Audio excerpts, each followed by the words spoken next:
sheekada xisaab badan xagee noo joogta xalayto xalay waxay noo joogta sheekada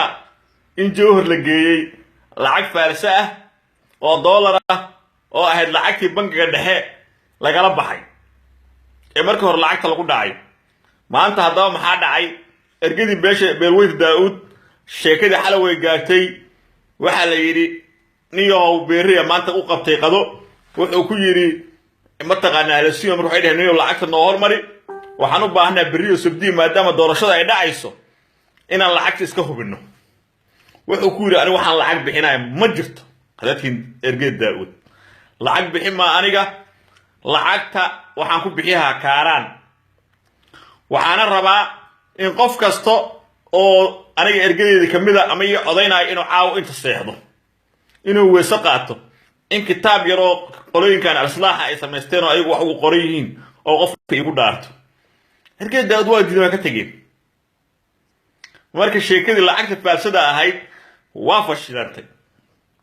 jawhar marka maanta jawhar waxaa ka jirta hadalhaynaa ka jirta hadalhaynta ka jirta jawhar waxay tahay waxay leeyihiin war daa'uud ma wuxuu noqon doonaa dad qabiilnimadooda ilaashado oo qofkay rabaan u codeeya oo ka marqaati kaco in rabitaankooda uu shaqeeyo oo aan la gumayn karin mise daa'uud waxay noqonayaan qandaraaslayaal oo qofka shilinka siiya ay raacayaan su-aasha meesha taala taas wey daa'uud ma qandaraaslayaal ay noqon doonaan mise dad qabiilnimadooda iyo sharaftooda iyo isigooda ilaashaday noqon doonaan hadday qandaraaslayaal yihiin yuusuf xuseen jimcaale iyo cumar cabdulla qaanse iyo xuseen caraale iyo ninka la yidhaahdo hebelkaa berre iyo raggaasay ku gruub noqon doonaan oo wax ka gala mala qabiilnimadooda iyo sharaftooda iyo isigooda wax ka gala ma jiraan hadday mataqaanaa daa'uudnimo ilaashanayaanna dee ragga odayaasha ahaa ee baashan u halgamayay ee dhalinyarada ay wateen axmed daaci iyo gruubkooda ay la safan doonaan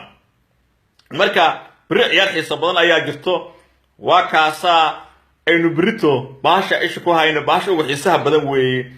lacagtii faalsada ahayd ee bangiga dhexe laga qaaday ee beri hore lagu qiyaamay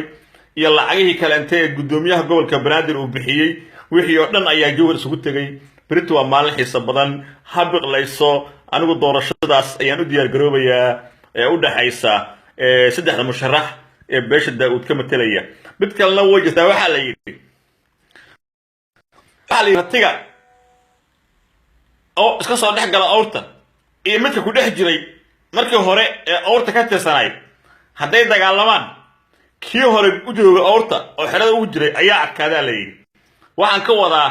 haddii nin daa'uud ahoo dhalada iyo nin hadda saarahoo sheegataa ay dagaalamaan ninka adkaa doona waa la og yahay yuusuf xuseen jimcaale iyo axmed daaci wabilaahi tawfiiq ha biqlayso